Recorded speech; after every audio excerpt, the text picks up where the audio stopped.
Hi friends, welcome back. भाई 10 साल में भी भरपाई असंभव।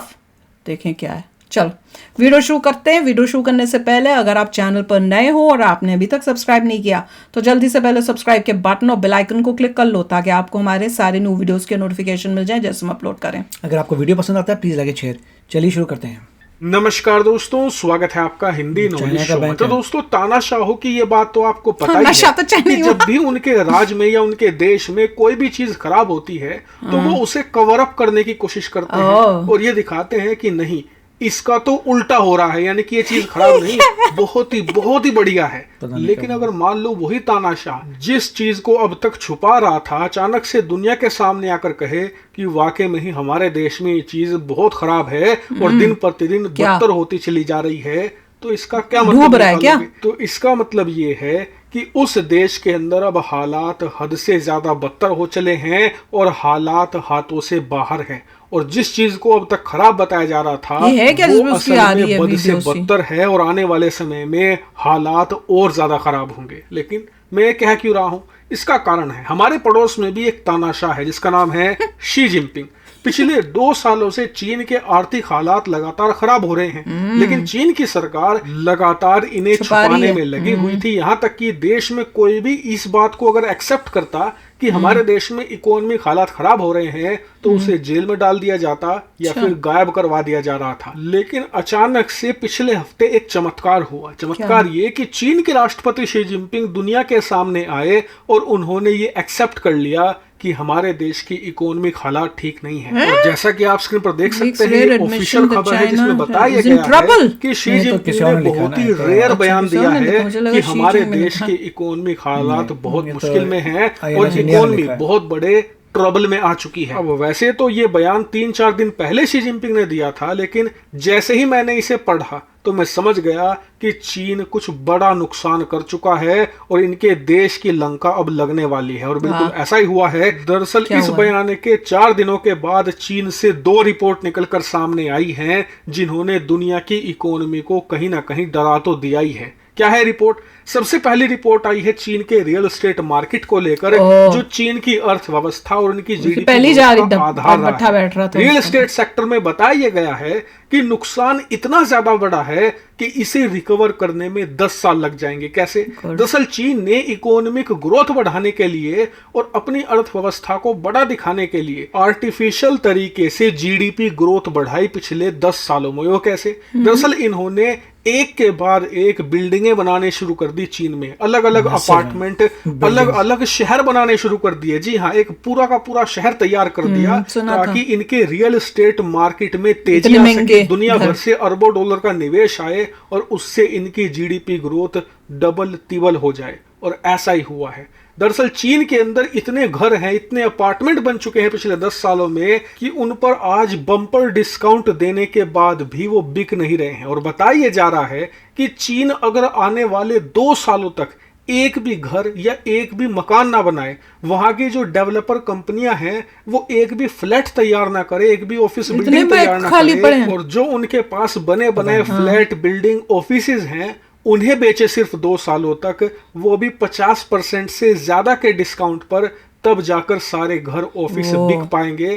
तब जाकर बना दिए। पागल हैं क्या? इतना ही नहीं, बताया जा रहा है कि नुकसान इतना ज्यादा बड़ा है कि आने वाले 10 सालों में चीन उसकी भरपाई नहीं कर पाएगा। चीनी कंपनियों को 10 सालों तक कड़ी मेहनत करनी होगी, बम्पर मुनाफा कमाना होगा, सरकार को इन्हें सपोर्ट देना होगा, तब जाकर ये इस नुकसान की भरपाई कहीं सर पे हाथ रखे। जो दूसरी रिपोर्ट है वो तो चीन के लिए और डराने वाली है। तो सर के सर पे हाथ होता है। कुछ ही महीने पहले मैंने आपको खबर दी थी कि चीन की सरकार अपने देश के जो बैंक हैं उनके लिए एक पैकेज लाने वाली है। दरअसल पिछले कुछ महीनों में चीन के अंदर एक के बाद एक बैंक कोलैप्स हो रहे हैं, खास करके जो रीजनल बैंक हैं वो तो बिल्कुल खत्म ही हो चले हैं। ऐसे में उन्हें बचाने के लिए इनका प्लान था कि कम से कम 350 से लेकर 400 बिलियन डॉलर उन बैंकों को देने होंगे ताकि वो बैंकरप्सी यानी कि दिवालिया होने से बच सके। हालांकि ये सिर्फ दिखावा था। चीनी सरकार ने ये ऐलान तब किया था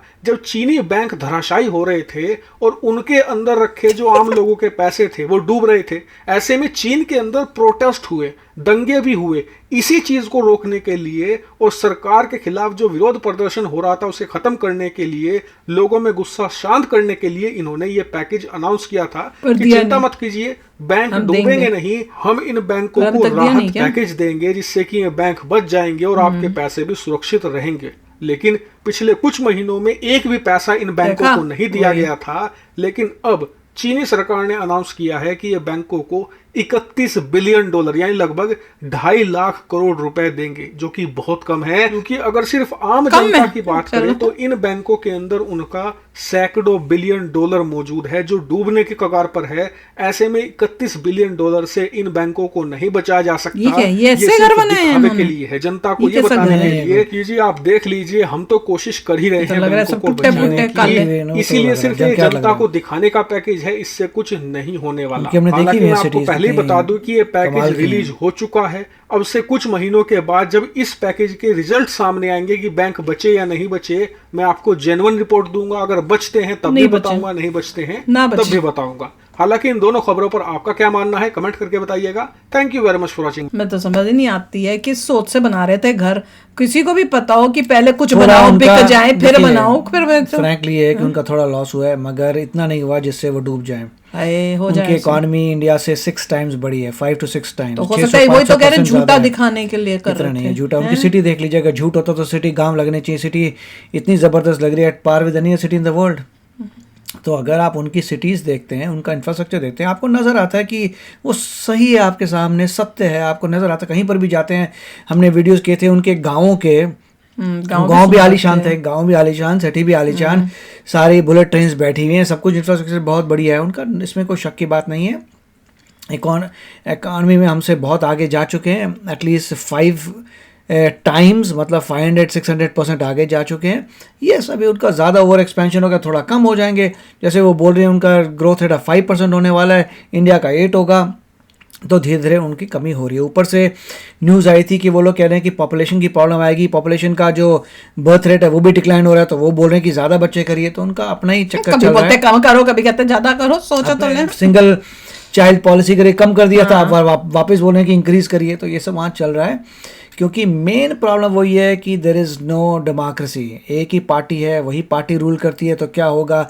हमने वो भी देखा था एक वीडियोस में, हम घबरा गए थे देख के, मिलिट्री के बंदा हर जगह। वो अच्छा, उसमें ना कमेंट्स में सब ये लिख रहे थे कई लोग कि ये मिलिट्री नहीं है, उनकी पुलिस है। आप उसको मिलिट्री क्यों बोल रहे हो? मिलिट्री है, हमारे पीछे पड़ रहे हैं भैया कमेंट्स में। हमें क्या पता मिलिट्री है कि पुलिस है। अगर पुलिस भी है तो मिलिट्री जैसी लग रही है भैया, उसकी हरकतें ऐसी मिलिट्री जैसी थी। वो तो पुलिस किसी एंगल से लगी नहीं रही थी, जैसे यूं खड़े हैं ऐसे जा रहे हैं जैसे अभी किसी को पकड़ के। पुलिस वाले मिलिट्री के कपड़े पहनते हैं। हाँ, यूनिफॉर्म भी मिलिट्री टाइप की थी उनकी पुलिस की। तो पूरा ग्रीन टोपा पहन के, ओवरकोट पहन के, जैसे मिलिट्री के क्लोथ्स हैं, मिलिट्री के क्लोथ्स पहन के तुम घूम रहे हो और बोल रहे हो पुलिस है।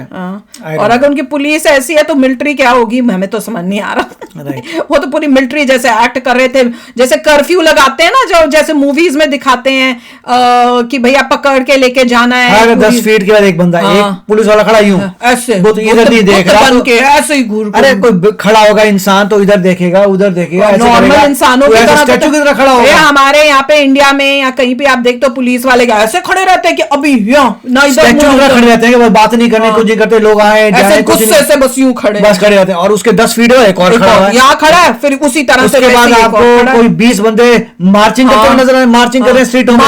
पुलिस वाले कौन से ऐसे मार्च करके जाते हैं भैया? कुछ नहीं, ये तो वो मूवीज नहीं थी जब जूस के साथ वो कर रहे थे, आर्मी आती थी और वो सब बुरा हाल था। मतलब ये उसको देख के लगा था कि तुमने जबरदस्त सिटीज बना ली है, मगर डेमोक्रेसी तुम्हारे पास है नहीं। कोई बंदा गवर्नमेंट के अगेंस्ट बोल नहीं सकता, बोलेगा सीधा पाड़ के ले जाएंगे उसको। नहीं, उनको तो साथ में उन्होंने वो भी रखी होंगी बसें कि और उनके पास थी, वो ट्रकों में आए हुए थे, इतनी सारी ट्रक के पीछे उनकी मिलिट्री की ट्रक ही लग रही थी, वो भी पुलिस की तो किसी एंगल से लगी नहीं थी। तो इवेंचुअली उनका फ्यूचर बढ़िया नहीं होगा, क्योंकि डेमोक्रेसी नहीं है। नहीं, और साथ में जो वहां के लोग हैं उनको तो आदत है, बचपन से देख रहे हैं। हम जैसे जितनी आजादी से खुले आसमान में सांस लेते हैं, हमारे सामने ऐसे हम तो घबरा जाते हैं, ये हो क्या रहा है, किसको पकड़ने आए हैं कि हमारे को अटैक करने आए हैं। हैं क्या? सांस लेने में प्रॉब्लम आएगी हम लोगों को वहां जाके। सच्ची में मैं तो देख के ही हो गया था, मुझे तो ऐसे लग रहा था अभी सारे खड़े हो जाएंगे, गन लेके बोलेंगे और उसका कोई पीछे से कमांडर बोल देगा फायर, और थोड़ा फायर करेंगे। लगने में लगता है मगर इतना जरूर है कि खड़े थे, लगता यही फील आ नेसेसरी, मतलब ऐसा लगा कि ये क्या जगह है यार, कैसे वही तो भैया सब इतने कमेंट्स आए, वो चाइना की साइड ले रहे हैं, ऐसे लग रहा था उस कमेंट्स में चाइना की साइड है। मैं क्या बात कर रही है ना, आपको क्या पता, वो मिलिट्री थोड़ी कोई है, पुलिस है ये वो। मैंने कहा पुलिस ऐसी चाइना में टूरिज्म करिए, उनको पैसा भेजिए। वो कमाल ही था यार, मैं तो हैरान हो गई थी कई कमेंट्स पढ़ के। तो चलो आप भी शेयर करना अपने थॉट्स, चलते हैं, मिलेंगे नेक्स्ट वीडियो में बहुत ही जल्द। Till then take care and bye bye. तो अगर आप मेरे इस चैनल पे नए हो तो जल्दी से सब्सक्राइब के बटन को हिट करो और बेल आइकन को क्लिक करो, ताकि आपको मेरा जब नया वीडियो मैं लगाऊं आपको उसके बारे में जल्दी से पता चल जाए।